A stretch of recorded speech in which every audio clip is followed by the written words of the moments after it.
War. It's often painted with broad strokes of heroism and glory. But what happens when the battle is lost, when the soldier is no longer a symbol of strength, but a captive? Today, we're not telling a story of victory.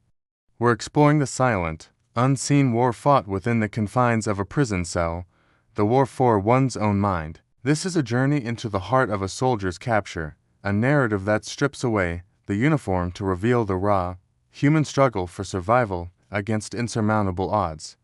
It's a story many veterans carry, a testament to the profound psychological toll of conflict. Imagine the scene. The acrid smell of smoke hangs heavy over a desolate battlefield. The sounds of combat have faded, replaced by an eerie silence. Our soldier, isolated and out of ammunition, makes a last stand. But the fight is over. He's overwhelmed, a chaotic blur of hands and harsh voices. The struggle is brief, brutal, and futile. He's dragged away, the familiar ground of the battlefield receding, replaced by the terrifying unknown. This isn't just a capture, it's the beginning of a descent, a forced march from soldier to prisoner. The world as he knew it has just ended. The new world is a cell, for damp, stone walls that sweat with the cold. Darkness is his constant companion, broken only by a sliver of light from a barred window high above. Days and nights blur into an indistinguishable stretch of time, marked only by the clang of a metal door. This is where the physical battle ends and the psychological war begins. Loneliness is a physical presence, a heavy blanket that suffocates. Every sound, every shadow, every drip of water echoes in the crushing silence, amplifying his isolation. This is the calculated first step in breaking a person, strip away the world, and leave them alone with their thoughts, their fears, and their fading hope. Then come the interrogations. They aren't just about information. They are theatrical performances of power, designed to dismantle his identity piece by piece. The room is stark, the single light source blinding. Faces loom out of the darkness, shifting, their questions a relentless barrage. They probe for military secrets. Yes, but they also dig into his personal life, his family, his fears. They use his memories against him, twisting love into a weapon of guilt. Sleep deprivation becomes a tool of torture, blurring the line between reality and nightmare. He clings to his name, his rank, his unit, the last vestiges of who he was. But under the constant pressure, even these anchors begin to slip. His physical state mirrors his mental one. His body grows weaker, his face gaunt, his eyes hollow. Yet, a spark of defiance still flickers within. In the deepest moments of despair, the mind becomes its own battlefield. He replays memories of home, the warmth of the sun on his face, the laughter of loved ones. These memories are both a sanctuary and a source of profound pain. They are what he fights for, but they also highlight everything he has lost. He talks to himself, reciting names and places to keep his mind sharp, to fight off the encroaching fog of hopelessness.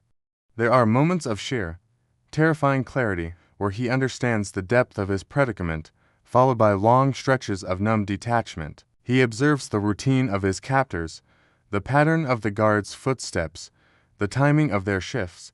He's a soldier, and a soldier's mind is trained to find a weakness, to create an opportunity, even when none exists. This quiet observation is not passive, it is the slow, methodical planning of a man who has not yet given up. It's the silent gathering of intelligence in a war fought with whispers and shadows. The breaking point arrives not with a shout, but with a quiet, chilling realization. During one interrogation, they show him a photograph, something personal, something they could only have if his world, his home, was no longer safe. The psychological armor he has so carefully constructed shatters. The despair is absolute, but from the ashes of that despair, something else is born, rage, a pure, primal fury, the careful planning, the quiet observation. It's time. He knows the odds are impossible. He knows it's a suicide mission. But the alternative, a slow, hollowed-out decay in this cell, is a fate worse than death. The decision is made. He will not die as a broken prisoner. He will die as a soldier, fighting. The flicker of defiance has become a roaring flame. The moment comes during a cell transfer. It's a calculated risk, a split-second window of opportunity. The chaos is immediate and violent. He moves with a desperate, animalistic energy he didn't know he still possessed. It's not a clean, choreographed fight scene. It's a messy, brutal struggle for survival. He uses his body as a weapon, driven by pure adrenaline. The corridor is a blur of motion, a symphony of grunts, shouts, and the sickening thud of impact. For a few frantic moments, he is free. He tastes the cold night air, a scent he thought he'd forgotten. The hope, so long dormant, surges through him. It's a heady, intoxicating feeling. He runs, his lungs burning, his bare feet pounding against the frozen ground. The compound is a labyrinth, alarms blare, and the night is filled with the sounds of pursuit. But freedom is a fleeting illusion. The compound is a fortress, and he is one man against an army. The chase is short-lived. He is cornered, surrounded. The end is as swift and brutal as his capture. There is no final stand, no blaze of glory. Just the overwhelming force of his captors, the impact of bodies, and the sharp, final pain of defeat. He is dragged back, his body broken, his spirit finally extinguished. The desperate hope that had surged through him moments before is gone, replaced by a vast, empty void. The escape attempt didn't just fail, it has taken the last thing he had left. The final shot is not of a hero or a martyr, it is of a man. He is back in the cell, or perhaps another one just like it. It doesn't matter. He is slumped against the wall, not even bothering to look at the sliver of light.